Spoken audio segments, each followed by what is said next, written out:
especially when you're putting the audience to sleep, which it was in fact putting me to sleep. Now we know they can just take anything being made for television and just shove it out the door as a poorly stitched together movie to make a quick buck. The story was simple, the characters kind of forgettable except for the ones established in the first film. The songs were also forgettable, and I walked away saying, well, that was a movie. Don't ask questions, just consume product. At the end of the day, Moana 2 was never going to work unless it was made to be a movie from the beginning.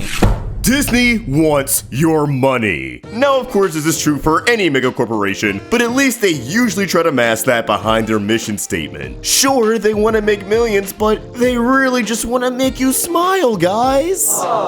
Consume our slop for the happy chemicals. But for Disney, their mission statement is simply secure the bag. Concrete endings, new ideas, banned Moon Girl episode. Why worry about any of that stuff when you can watch Mufasa and Lilo and Stitch if Stitch looked like he walked right out of the fake poster your uncle shared on Facebook? All of this has accumulated in Moana 2. And alright, everyone and their mother have made videos on this movie by now, so I assume that you already know that this sequel isn't actually a movie at its core. It was planned to be a miniseries for Disney Plus that was re-edited into a movie at the last minute, for the sole purpose of having a holiday hit. So really, it's more of a compilation like the Attack on Titan finale film that hit Japan last month, although at least that was originally intended to be a film and became 2 giant episodes later. But in this case, Moana 2 is a compilation of a TV show we'll never see. You can tell this was supposed to be a show too, with its episodic setup and, well, the way it's edited, it has the exact same energy as stitching together all the cutscenes from a video game and calling it a movie. Like, sure, it's feature length, but it inherently lacks the structure and pacing of a film, because it was made as something completely different. It's like Disney heard all the complaints about how most of their streaming originals could have just been movies instead of drawn out TV shows and went, well, what if we just did that with Moana? Not acknowledging that for this to work, they need to be developed as actual movies from the jump. But what gets my blood boiling isn't that this is a poor excuse for a movie, because we already saw that coming. What pisses me off is what this move says. How Disney really feels about its employees, its consumers, and the actual art they're making. For starters, a lot of Disney Plus animated series tend to be 6 to 10 episodes per season, with an average runtime of 20-minute episodes. So at the very least, the show could have been 2 hours. Moana 2 is about 90 minutes long, so there's at the very least 30 to 40 minutes of content here that was presumably fully animated, ready to go, and we'll just never see it. Heaven forbid we find out that this was an 8 to 10 episode series, because then that'd be well over an hour of story that's missing from this glorified playlist. It's not unusual for work to be scrapped from a film, but the difference is that those are usually sequences that are changed during production or scenes that are trimmed for time, not fully completed episodes that took years to make. People find this film so wonky and kinda boring because we're getting the cliff notes, bro! So we barely have time to bond with these new characters or immerse ourselves in all these new locations because some poor editor had to cut together this speed run in Premiere, or whatever they use in Hollywood, I don't know, Avid? Who knows how many songs, scenes that flesh out the story, and moments of character building ended up on the cutting room floor. Why does Moana's new gang feel kinda pointless? Probably because any scenes that gave them a semblance of personality and purpose got cut from the film and are rotting away on Disney's servers. It really felt like Disney gave everyone who worked on this project the finger. It shows that Disney never really cared about Moana 2 as a movie, as a true work of art. They just view it as a product. Something that'll pacify stockholders because they know it'll make a buttload of money at the box office. It doesn't need to be retooled beyond splicing episodes together. It doesn't need to feel like an actual movie. It just needs to be ready for theaters by Thanksgiving week. And sure enough, this plan is working out for them financially. It's Moana! It was never going to flop. But this is breaking Thanksgiving records. And the insane amount of money Disney's making from this highlights another way the team behind this film got screwed over. Because Moana 2 was produced as a TV show, the artist who worked on it got paid TV wages, not theatrical, which pays more. And things like bonuses don't exist in the animation industry, and Disney sure as hell wasn't going to get the infrastructure for such a thing here. So they're making movie money off of something that costs TV money to produce, aka less than the typical typical animated film, although apparently it still costs $150 million to make, which is not cheap, and still surpasses the budgets for a lot of theatrical films. And the people who actually brought this thing to life are retroactively underpaid and get nothing from it.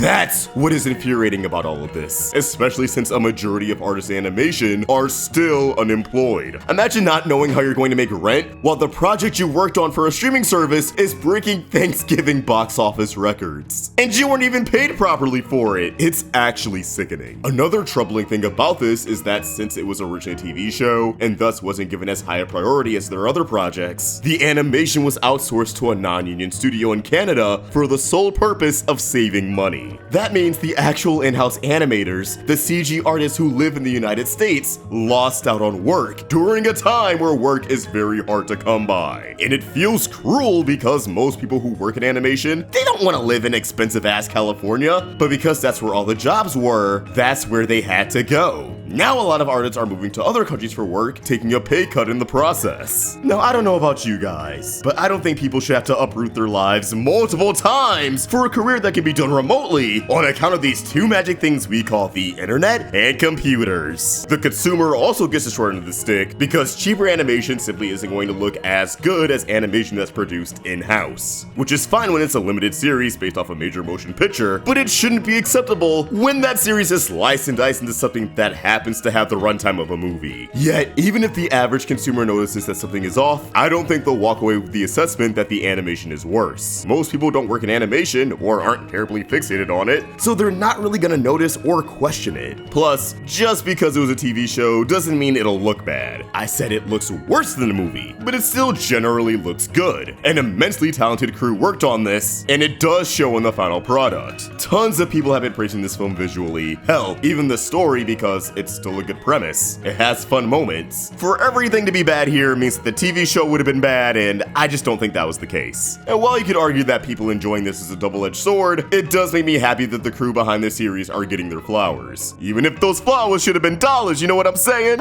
It's also annoying to see literally who's arguing with artists over this online, asking for a source about all this, when not only is it common sense that you wouldn't suddenly get paid more for a project you worked on a couple of years ago, but the source is the artist. Do you think people wouldn't talk about this BS with their peers? Do you think random name bunch of numbers on Zitter has more knowledge than those peers? Imagine someone walking into your place of work, a job you've been at for years, asking you a ton of questions about how the sausage is made, only to go, proof? Whenever you do answer their questions. The proof is the foot that's about to be shoved up your ass. But the artists aren't the only ones who lose here, as you, the dear viewer, are also getting screwed over by corporate greed if you wasted an expensive trip to the theater to watch the Funny Moments compilation known as Moana 2. Sure, all the nerds on the internet know that this was originally a Disney Plus show, but general audiences are pretty clueless about this because as hard as it is to believe, most people are not locked into everything that's happening with cartoons.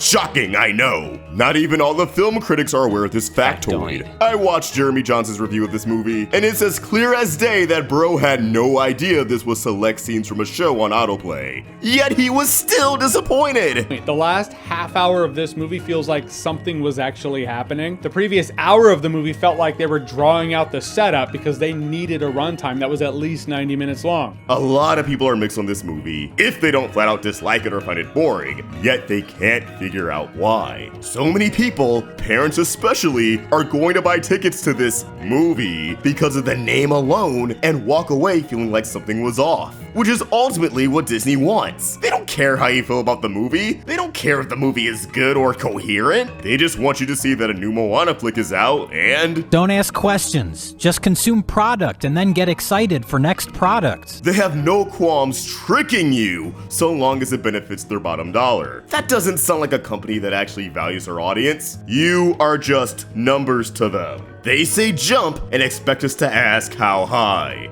Things like Moana 2 only happen because they believe that we're as desperate for the next hit Disney movie as they are, that we'll accept anything so long as it's based off of a recognizable IP. And sadly, the numbers are kind of proving them right. More consumers need a backbone. They will keep sticking a number next to the logo of popular IP because they expect that people will mindlessly flock to it because, hey, the first one was good. The celebrity I follow on Instagram is in it. As long as it keeps working, they're going to keep doing it. it. It feels bleak. As pessimistic as it sounds, it's hard to see one of these flopping unless they just do everything wrong, like with Lightyear. Now, a lot of people think Moana's huge success could usher in a new era that harkens back to the direct-to-DVD sequels and glorified TV pilots, and while that's a valid concern, I kinda think we're just going to be in sequel hell for the rest of the 2020s, and odds are, Disney Plus series based off popular movies are going to go extinct. I definitely think we're going to unfortunately see more outsourcing come from this, but realistically, that would have happened regardless, as every major studio is getting in on the practice. Bad Guys 1, in-house. Bad Guys 2, outsourced. The Wild Robot, in-house. Or at least mostly in-house. The Wild Robot 2, that's gonna be outsourced, baby. In-house and DreamWorks don't really go hand in hand anymore. But you know, as long as sequels are actually being developed as movies from the get-go, well, I'll still be depressed and angry over the state of entertainment, but I won't be as angry. But yeah, things are looking pretty grim. In conclusion, my dear friends, more like Moana poo.